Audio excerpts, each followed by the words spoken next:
Bom dia, eu cumprimento os eleitos do Senhor com a paz e a graça do nosso Senhor Jesus, amém?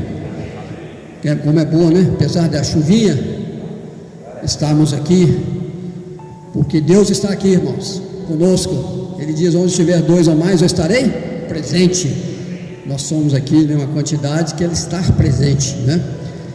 Então, bom dia àqueles que vão nos ouvir também. Que Deus possa falar nos nossos corações nesta manhã, que possamos receber uma porção dobrada da instrução e da alegria do Senhor para as nossas vidas, amém? Eu quero convidar os irmãos aí a abrir a palavra do Senhor lá em João 17, no versículo 21. João capítulo 17, versículo 21. Diz assim a palavra do Senhor: a fim de que todos sejam um, e como és tu, ó Pai, em mim, e eu em ti, também sejam eles em nós, para que o mundo creia que tu me enviaste. Ah, que palavra do nosso Deus, né? Orando ao Pai, para que nós também sejamos ligados para sempre a Ele, né? Porque Ele é o Senhor de nossas vidas. Então Ele está intercedendo aqui por nós, junto ao Pai. Isso prova como que Deus nos ama, irmãos. Deus nos ama mais do que nós podemos compreender, em todos os sentidos, né? E uma coisa que eu acho legal, bacana, né, quando eu leio a palavra, quando eu estou estudando a palavra, é que Ele não faz exceção. Ele te ama e me ama, Ele ama o pastor, Ele ama todos. Ele não faz exceção de pessoas. Não é nível, não é conhecimento, é um amor, né? Nós somos do Senhor. Que Deus nos abençoe, amém? Deus, obrigado, Senhor, por estarmos aqui nesta manhã. Fala conosco, Senhor. Queremos, Senhor, ouvir a Tua palavra, uma instrução para as nossas vidas, e cremos, Senhor, que o Senhor sempre tem algo a falar conosco. O Senhor tem sempre algo especial para nós, e nós viemos aqui porque a Tua palavra é uma palavra viva, é uma palavra transformadora, é uma palavra eficaz. Por isso, Senhor, que nós possamos sair daqui alegres com o Senhor, sair daqui satisfeito com o Senhor, e sair daqui com conhecimento do Senhor. Nós agradecemos em nome de Jesus, amém? Quem está aqui hoje, né, para falar aos nossos corações, pastor Carlos, ele tem algo especial para nós. Geralmente é o pastor Sanzio, né? Mas o pastor Sanzio, ele está viajando, descansando, né? Nós também precisamos descansar, né? Mas aqui está também um homem de Deus, um homem que tem uma palavra, porque, irmãos, Deus usa todos nós para falar, de acordo com a capacidade de cada um de nós. Se nós tivermos ouvido para ouvir a palavra, o Senhor falará conosco. Pastor Carlos, né, vai falar conosco nessa hora. Vamos orar para o pastor Carlos? Vamos levantar as nossas mãos. Deus, obrigado, Senhor, pela vida do pastor Carlos. Ele não está aqui apenas por estar. Se ele está na tua igreja, é da tua vontade, porque o Senhor é soberano. Todos que estão aqui, Senhor, é porque o Senhor conduziu a estar, e o Senhor tem controle da tua igreja. A igreja é do Senhor Jesus. Por isso nós estamos aqui, Senhor, abençoando a sua vida, que o Senhor possa usar ele com poder e graça, que o Espírito Santo usa ele para falar aos nossos corações nesta manhã. Nós o abençoamos em nome de Jesus, amém. Meus irmãos, bom dia, graça e paz. Graças a Deus nós podemos estar aqui nessa manhã. Nosso objetivo é sempre aprender de Deus, aprender de Jesus, né? Jesus, dessa vez, ele diz: vinde a mim, e ele fala: aprender de mim, porque eu sou manso e humilde de coração. Então tá, como o presbítero João falou, o pastor Sanzio está de viagem, e ele solicitou que nós estivéssemos aqui, né, para tentar substituí-lo nessa manhã, né, para trazer uma palavra ao coração dos amados irmãos. A nossa mensagem hoje, nosso estudo de hoje, ele está embasado aqui em Mateus capítulo 5. Abra sua Bíblia para Mateus capítulo 5, e nós vamos ler esse texto para refletir um pouquinho a respeito desse assunto que Jesus trouxe à tona quando ele falava com os seus discípulos. Entre tantos ensinamentos de Jesus, ele trouxe esse aqui muito importante, não só para os seus discípulos daqueles dias, mas para nós também que somos discípulos do Senhor. Então nós vamos ler Mateus capítulo 5, o versículo 13. Nós leremos do verso 13 até o verso 16, em nome de Jesus. Mateus capítulo 5, verso 13 ao 16. Está escrito assim: vós sois o sal da terra, e se o sal for insípido, como lhe há de restaurar o sabor? Para nada mais presta, senão para ser lançado fora e ser pisado pelos homens. Vós sois a luz do mundo. Não se pode esconder uma cidade edificada sobre um monte, nem se acende a candeia e se coloca debaixo do alqueire, mas do velador, e dá luz a todos os que estão na casa. Assim resplandeça a vossa luz diante dos homens, para que vejam as vossas boas obras e glorifiquem a vosso Pai que está nos céus. Então estas são palavras do Senhor Jesus. Irmãos, a presença da igreja no mundo, na verdade, é um sinal da manifestação do reino de Deus entre os homens. A igreja, ela está no mundo com um objetivo. O objetivo da existência da igreja no mundo é para difundir os valores desse reino, difundir os valores desse reino, mas também ser testemunha na sociedade. Este é o alvo, é o objetivo pelo qual Deus, ele chamou um povo. Deus, ele libertou um povo, tirando lá da treva do pecado. Então isso quer dizer, meus queridos, que o cristão, ele é responsável por este mundo. Isso aqui talvez traz um peso maior, na nossa vida cristã, na nossa experiência com Deus, o peso de pensar: eu sou responsável pelo mundo e pela sociedade onde eu vivo, E na verdade o cristão, ele precisa ser, através do seu testemunho autêntico, ser uma bênção para a humanidade. Eu preciso pensar, eu preciso ser uma bênção para a humanidade. Irmãos, olha, a situação caótica na qual vive o mundo dos nossos dias, meus queridos, exige da igreja uma ação mais comprometida com o Evangelho de Cristo Jesus. Não há como ser igreja de Jesus sem ter um compromisso, sem ter um comprometimento com o Evangelho de Cristo Jesus. E na verdade tem também um compromisso que seja mais decisivo. Para quê? Um compromisso que seja mais decisivo para melhorar um pouco mais, pelo menos um pouco mais, a condição humana, a condição do ser humano. Então é por isso que eu falei que ainda há pouco, que a igreja, nós como igreja, nós somos responsáveis pelo mundo onde nós vivemos, É para isso que Deus nos colocou aqui, neste mundo, para atribuir a este mundo aquilo que foi feito em nós um dia, a partir do momento que nós recebemos Jesus como nosso Salvador. Então, olhando para o texto que a gente acabou de ler, Jesus, ele fala aqui, vós sois o sal da terra, mas se o sal for insípido, como lhe restaurar o sabor? Eu quero analisar um pouquinho esse texto, onde Jesus fala aqui do sal, mas fala também da luz. A gente percebe, irmãos, que com o objetivo de orientar aos seus discípulos, quanto ao seu testemunho, quanto à sua influência neste mundo, Jesus, ele recorreu a duas metáforas muito interessantes. Ele recorreu aqui à metáfora doméstica do sal e da luz. Sal e luz são utilidades domésticas que são indispensáveis em qualquer casa, em qualquer família.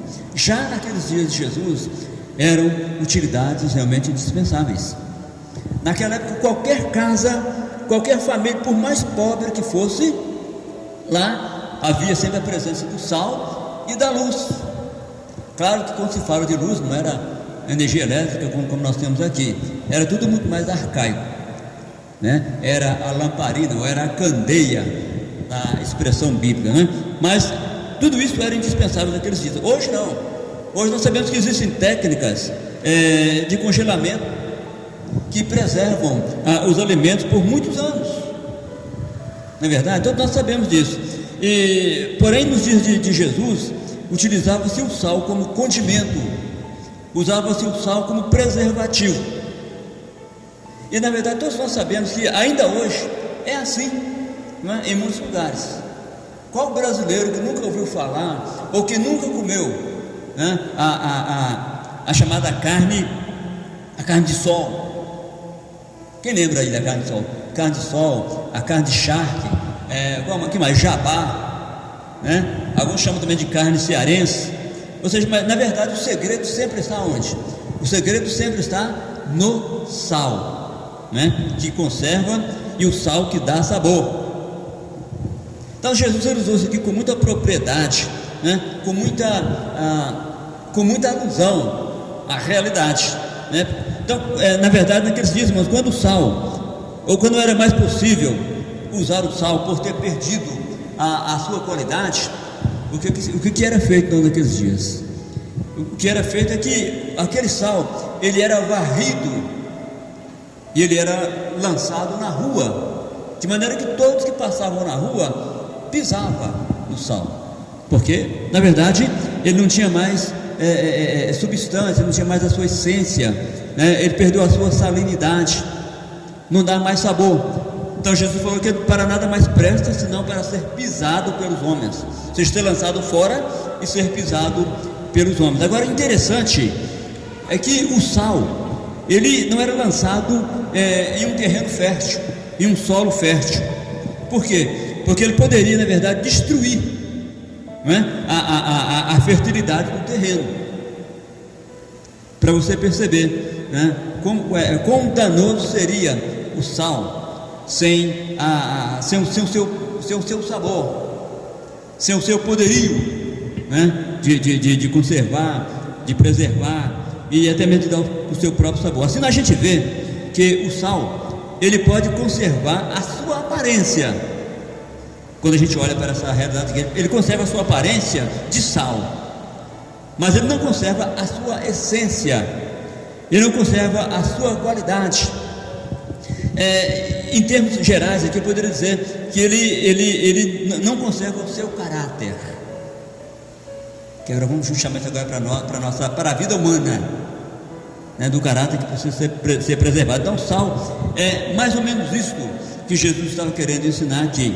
Mas a eficácia do sal também, irmãos, entretanto, ela é condicional. Por que eu estou falando que a qualidade do sal ela é condicional? Porque ela tem de conservar a sua salinidade.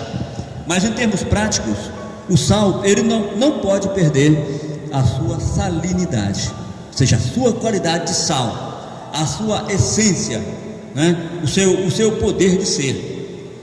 Ou seja, o sal que perdeu a sua propriedade de salgar, na verdade ele não serve nem mesmo para ser adubo. Esse sal, você pode estar achando estranho eu estar mencionando tanto a questão do sal, mas eu vou falar sempre aqui do sal, e eu vou estar falando sempre aqui da luz. Daqui a pouco a gente vai mencionar um pouquinho a respeito da luz, considerando que o nosso tema que nós estamos estudando, que vamos estudar, nós vamos falar sobre o testemunho e a influência cristã, tá certo? Para a gente pensar então que o nosso testemunho e a nossa influência cristã, ela está embasada no princípio ou na figura do sal e até mesmo da luz, que posteriormente a gente vai estar colocando aqui para os amados irmãos. Irmãos, então, da mesma forma que eu falei do sal, da mesma forma o cristão. Jesus, lá no Mateus capítulo 9, no versículo 50, ele fala assim, vou usar só a primeira parte do versículo. Jesus falou assim: tende sal em vós mesmos. Vou repetir o que Jesus falou: tende sal em vós mesmos. Mateus capítulo 9, uma parte do versículo 50, onde Jesus faz essa afirmação aqui, ou seja, ele dá essa ordem: tenham sal em vocês mesmos. O apóstolo Paulo certa vez falou assim, que a nossa palavra, ela deve ser temperada com sal. Já viu aquele tipo de pessoa, você olha assim, essa pessoa, é muito comum a gente usar essa expressão, né? Fulano é uma pessoa sem sal, é uma pessoa sem entusiasmo, né? É uma pessoa parece que vazia, não é uma pessoa vibrante, não é uma pessoa influente. E Jesus falou: tende sal em vós mesmos. Eu estou querendo mencionar para os irmãos aqui que a salinidade do cristão é o seu caráter. Quando a gente fala que a pessoa não tem caráter, é tudo de pior, é tudo de ruim que alguém pode falar em relação a outra pessoa, que ela não tem caráter. Então, a salinidade do cristão, a qualidade do cristão é o seu caráter. Irmãos, para ter eficácia, o cristão, ele precisa conservar a sua semelhança com Cristo.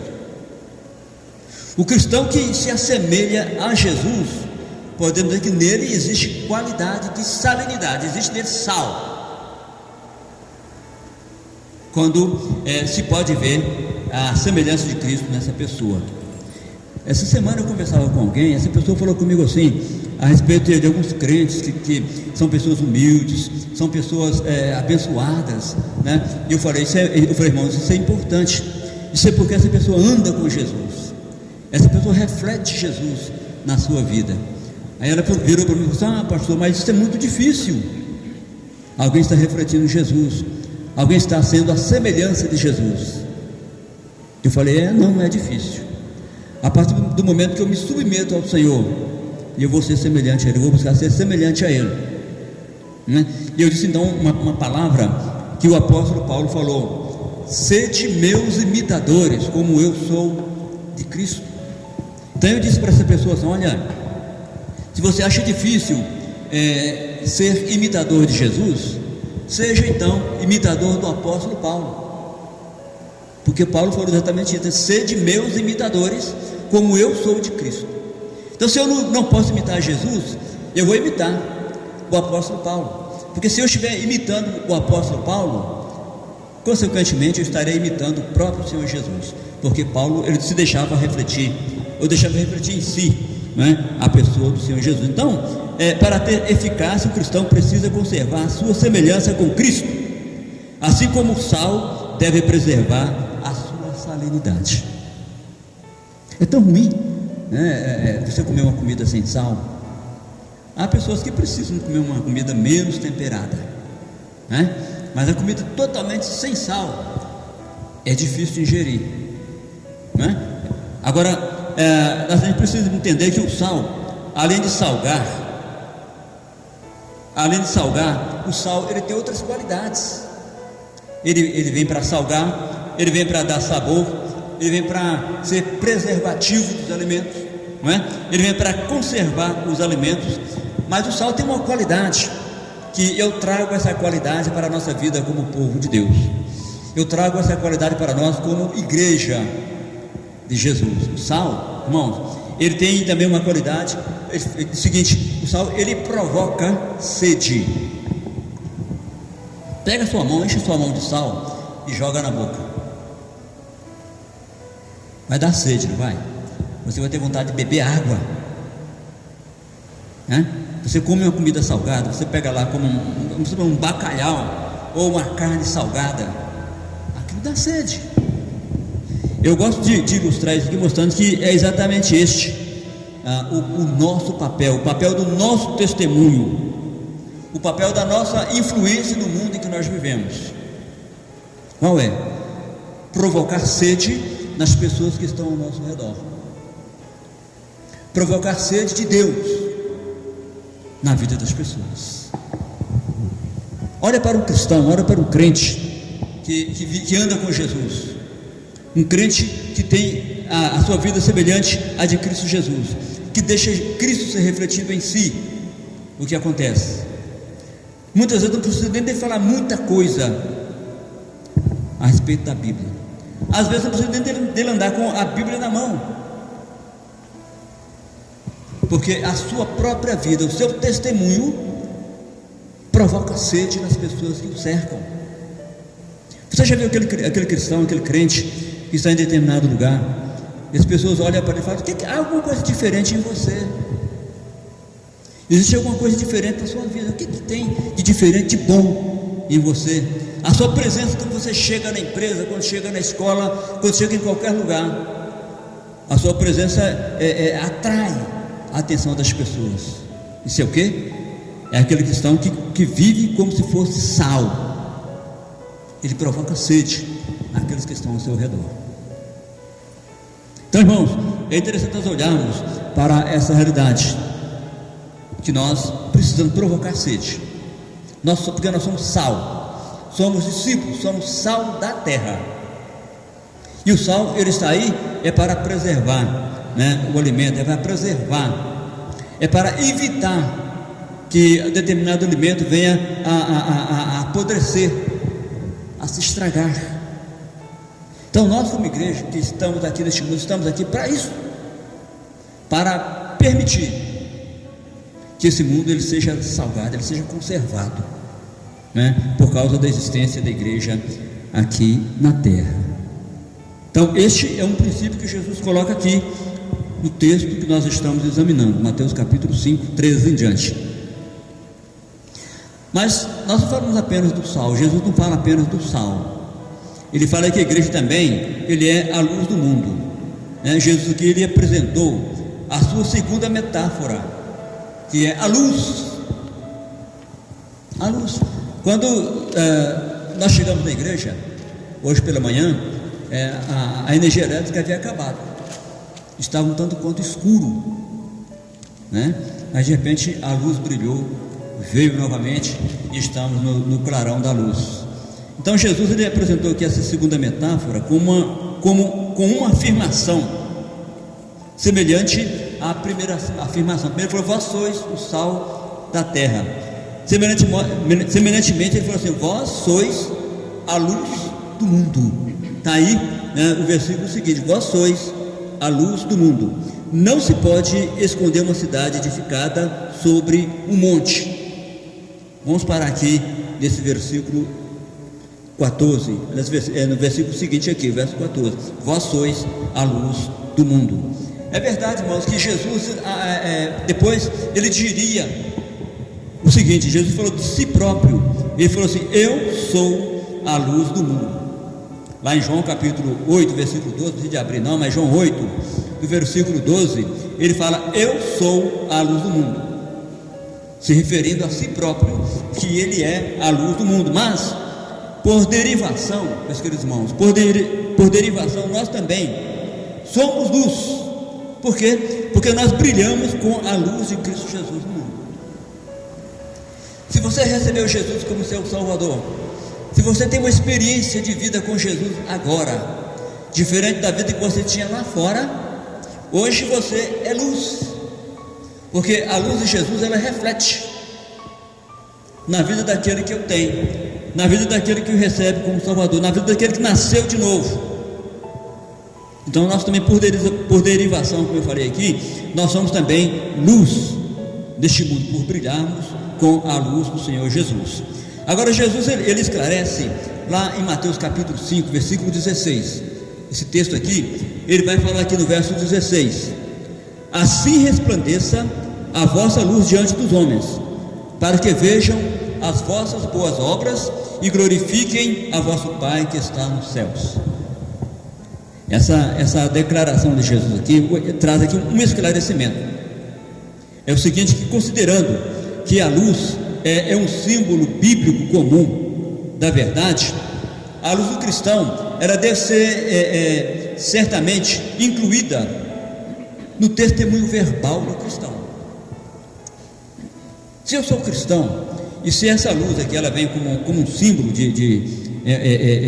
da verdade, na minha boca, nas minhas palavras, no meu testemunho deve se incluir então a luz.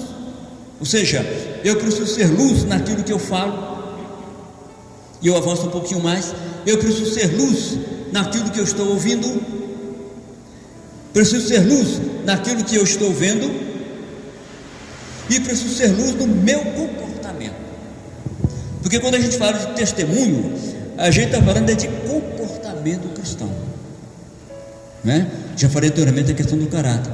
O meu caráter me leva a ter um testemunho ilibado, me leva a ter um testemunho vivo, né?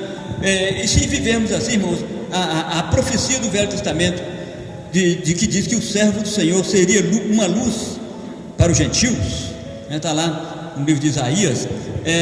Isso aqui vai se cumprir não só na pessoa de Jesus, que o Velho Testamento fala que Jesus ele viria para ser luz dos gentios, né? O gentio é aquele que não que faz parte do povo judeu, né? Que Jesus viria para ser luz dos gentios. Essa profecia cumpriu em Jesus quando ele veio, mas ela se cumpre em nós. Por quê? Porque nós, como cristãos, nós vamos dar testemunho a respeito de quem? A respeito de Jesus. O testemunho que eu dou não é meramente a respeito de mim, mas a respeito dele, porque o próprio Jesus, quando ele aqui esteve, ele falou para a multidão que o cercava certa vez, que o seu testemunho, o testemunho que ele estava dando, era a respeito do Pai, não de si próprio, mas a respeito do Pai, a respeito de Deus, o Pai, o Senhor. Então essa é a capacidade que nós precisamos de ter, de dar esse testemunho também, mas lembrando que somos luzes, né? O apóstolo Paulo fala que a igreja ela deve comportar como astros, como luzeiro no mundo, para que os outros vejam as nossas boas obras. Vejam, irmãos, que a evangelização deve ser considerada como uma das boas obras para as quais a luz brilha e o nosso Pai é glorificado. Foi isso que Jesus falou aqui, né? Assim brilhe, verso 16, assim brilhe ou resplandeça a vossa luz diante dos homens, para que vejam as vossas boas obras e o quê? E glorifiquem ao vosso Pai que está nos céus. Então eu gosto de pensar que a evangelização deve ser considerada como uma das boas obras, né? Nós como igreja, nós como povo de Deus, nós temos essa responsabilidade de cumprir a grande comissão, de cumprir o papel da evangelização. E quando nós estamos fazendo a evangelização, nós estamos cumprindo o papel da grande comissão, falando de Jesus, mostrando Jesus para o mundo que está ao nosso redor. Nós estamos o quê? Praticando boas obras. É uma boa obra. Muita gente pensa que boa obra é só matar a fome de que tem fome, matar, dar pão, dar roupa, dar casa, dar conforto a quem precisa. Tudo isso é boa obra, tudo isso faz muito bem e é bíblico. Mas evangelizar, mostrar Jesus ao pecador, é boa obra. E Jesus falou que com isto, né, a nossa luz vai estar brilhando, e o nosso Pai Celestial, Ele estará sendo glorificado com isso. Você quer ver a glória de Deus? Dá o seu testemunho para que tenha ao seu redor. Mostra como Jesus mudou a sua vida, como a sua vida foi transformada. Que bem faz o Evangelho para a sua vida. Isso vai transformar, isso vai trazer realmente um bem tremendo do coração daquele que precisa. Pois bem, irmãos, assim como acontece com o sal, nós mencionamos ainda há pouco, também a afirmação referente à luz, ela foi seguida de uma condição. Ele fala aqui: assim brilhe também a vossa luz diante dos homens. Nós precisamos ressaltar que se o sal pode perder a sua salinidade, a sua qualidade, a luz também, irmãos, a luz que há em nós, ela pode também se transformar em trevas. É verdade. A luz que há em nós, ela pode se transformar em trevas. Lá em Mateus capítulo 6, versículo 23, Jesus ele fala algo muito interessante aqui, nesse texto aqui. Ele fala assim, presta sua atenção no que Jesus declarou: se porém os teus olhos forem maus, o teu corpo será tenebroso. Portanto, se a luz que em ti há são trevas, quão grandes trevas serão? Perceba que Jesus, ele começa a falar aqui, comparar os nossos olhos como a luz do nosso corpo. Os nossos olhos vêm como luz do nosso corpo. Porém, se os teus olhos forem maus, o teu corpo será tenebroso. E não é assim? A pessoa que não enxerga, o cego, ele é assim, né? Ou não precisa você ser cego, feche seus olhos e comece a andar aqui dentro com os olhos fechados. Vai dar certo? Vai não, né? Você vai tropeçar aí nas cadeiras, você vai tropeçar numa rampa dessa aí, vai ser difícil, porque os nossos olhos são lâmpadas do nosso corpo. Mas nós temos, irmãos, de permitir que a luz de Cristo dentro de nós, que ela brilhe. Mas como? Eu preciso permitir que a luz de Cristo que há dentro de mim, que ela brilhe para fora. Como eu vou querer, como eu vou ostentar que a luz de Cristo brilhe para dentro de mim? Mas infelizmente há muita gente que está fazendo assim, que é uma luz para si próprio, não é uma luz que vem para ser exteriorizada, para brilhar para fora. A luz que é em nós deve brilhar para fora, para que os outros vejam. A luz, à semelhança do sal, ela precisa ser o quê? Ser útil. Aqui as luzes estão brilhando aqui, mas ela tem utilidade lá fora? Não tem. Ela tem utilidade para nós que estamos aqui dentro. Lá fora existe a luz solar, mas aqui não, a luz é necessária para mim aqui, para nós aqui. Então, mas eu preciso exteriorizar a luz que há em mim. Então, como eu falei, a semelhança do sal, a luz ela precisa ser útil. Jesus ensina que os cristãos são como as luzes de uma cidade sobre o monte, ou como uma candeia posta no velador. Aqui ele usa a expressão candeia. A Bíblia às vezes traz alguns termos arcaicos que nem todas as pessoas entendem, compreendem. Candeia, talvez na roça algumas pessoas sabem o que é uma candeia, né? É uma lamparina, vamos usar aqui a lamparina. A lamparina, ela deve ser colocada onde? No lugar onde todos possam ver a sua luz, né? Ou seja, ela é colocada no velador. Naquela época existia essa figura, né, do velador, lá num pedestal, num lugar mais alto, para iluminar a todos, né? Mas Jesus falou que nem na cidade, nem a candeia ficam escondidas, são vistas por todos que passam pelo local. Ou seja, ninguém pega uma cidade, vai construir uma cidade, né, num vale, num lugar, e colocar a cidade num vale escondido, porque é evidente que em toda cidade existem luzes, né?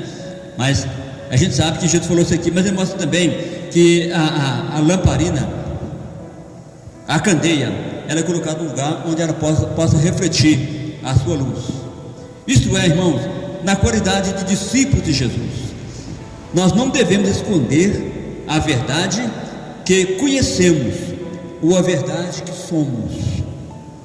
A partir do momento que nós recebemos Jesus, que a nossa vida foi mudada, nós não apenas temos a verdade, mas nós somos uma verdade, porque em nós habita quem? Habita Jesus. Então a gente nunca pode esconder essa verdade que há em nós, este conhecimento que há em nós, porque isso aqui é mesmo que você esconder. Se você estiver escondendo isso, a verdade que você conheceu, a verdade que você abraçou, se você esconde, se eu escondo essa verdade, é como se eu estivesse escondendo a luz que há em mim. Essa luz vai estar brilhando só para mim. Eu vou estar sendo egocêntrico, guardando essa verdade só para mim. Irmãos, a propósito, como a gente viu que as funções do sal, nós temos também as funções da luz. Eu falei antes a utilidade do sal e a utilidade da luz, mas aqui agora as funções. Para que serve a luz? Para que serve a luz? Se eu perguntar, eu vou dar uma resposta, você vai falar assim: pastor, isso é óbvio, não é? Ou seja, parece óbvio dizer que a função da luz é fazer-nos enxergar. Não é isso? A luz serve para que eu possa enxergar. Mas isso vai muito além disso aí, irmãos. A luz, ela é responsável, eu estive olhando isso aqui, ela é responsável para regular até mesmo o nosso ritmo biológico. A luz, né? Durante o dia, você já percebeu que durante o dia as pessoas têm mais mobilidade. Não apenas mais mobilidade, as pessoas durante o dia talvez alimentam mais durante o dia do que à noite, né? Ou seja, esse é o nosso chamado relógio biológico, controlado pela própria luminosidade. As atividades diárias são ditadas através daquilo que nós definimos como noite e dia. Então a luz, ela tem a sua importância muito grande na nossa vida. A ciência já descobriu tudo isso, né? A ciência afirma a importância da luz na existência do ser humano. Mas em termos práticos, eu quero colocar para você aqui que a luz, ela faz um papel muito importante, trazendo isso aqui como em termos práticos da nossa vida cristã. A luz, ela faz oposição às trevas. Eu mencionei ainda há pouco que quando nós chegamos aqui, que a igreja foi aberta, não havia energia, então estava um pouco escuro, né? Pela qualidade do dia de hoje, né? Então, um dia tanto quanto chuvoso, então estava escuro, mas daqui a pouco a energia voltou e tudo se fez claro. Então a gente vê que a luz, ela faz oposição às trevas. Agora traz isto para o ramo da vida cristã, para a área da vida cristã. O que é que nós vamos aprender com isso? Vamos aprender que a nossa função como igreja, como povo pertencente a Jesus, é fazer oposição às trevas. O mundo em que nós vivemos, irmãos, é um mundo de trevas, onde só existe o quê? Crime, roubo, estupro, né? Toda espécie de desgraça, de miséria está espalhada por esse mundo em que nós vivemos. Violência, né? Ingratidão e tantas coisas mais que nós poderíamos enumerar aqui. É o que está existindo no mundo. Então, isso é o quê? Isso resume e redunda-se em trevas, que é este mundo. E nós, como igreja, precisamos fazer oposição a essa situação. Escrevendo aos Romanos capítulo 12, versículo 1 e versículo 2, o apóstolo Paulo, ele fala assim: rogo-vos, pois, irmãos, pela compaixão de Deus, que apresenteis os vossos corpos por sacrifício vivo, santo e agradável a Deus, que é o vosso culto racional. E ele completa assim: e não vos conformeis com este mundo, mas transformai-vos pela renovação do vosso entendimento, para que experimenteis qual seja a boa, agradável e perfeita vontade de Deus. Ou seja, ele está mostrando aqui que nós precisamos de transformar a nossa mente pelo entendimento, pelo conhecimento da palavra de Deus, né? Mas ele fala: e não vos conformeis com este mundo. Ou seja, não tomar a forma desse mundo. Ontem mesmo eu estava falando para os jovens aqui na igreja, eu estava falando sobre essa situação, né, de não conformar com o mundo em que nós estamos vivendo. Mostrando aqui a situação do Pedro. O apóstolo Pedro, ele teve um momento de queda na sua vida, um momento em que a sua luz não brilhava, né, e ele caiu. Alguns passos que ele seguiu o levou à queda. Mas nós, como igreja, precisamos pensar nisso que o apóstolo fala, que eu citei ainda há pouco, Romanos 12: não conformar, ou seja, não tomar a forma deste mundo. Esse não conformar com o mundo é exatamente isso, não tomar a forma, né? Não tomar o padrão que o mundo está ditando para as pessoas, mas viver inconformado com essa situação, né? Ou seja, isto é brilhar, isso é deixar a nossa luz brilhar diante do mundo em que nós estamos vivendo, tá? Então, irmãos, essa palavra, ela é muito interessante quando nós olhamos para a realidade, que são ordens, que é uma ordem que Jesus está colocando aqui. Vós sois o sal da terra, e se o sal for insípido, com que se há de salgar, para nada mais presta senão ser pisado, ser lançado fora e ser pisado pelos homens.